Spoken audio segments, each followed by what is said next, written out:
Paano ina-assemble ang piso Wi-Fi at pinaprocess ang order nyo?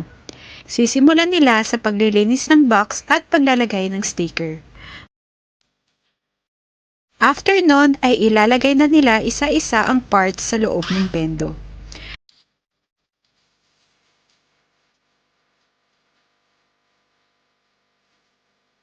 Tapos ng assembly ay didiretso na ito sa setup at testing ng piso Wi-Fi.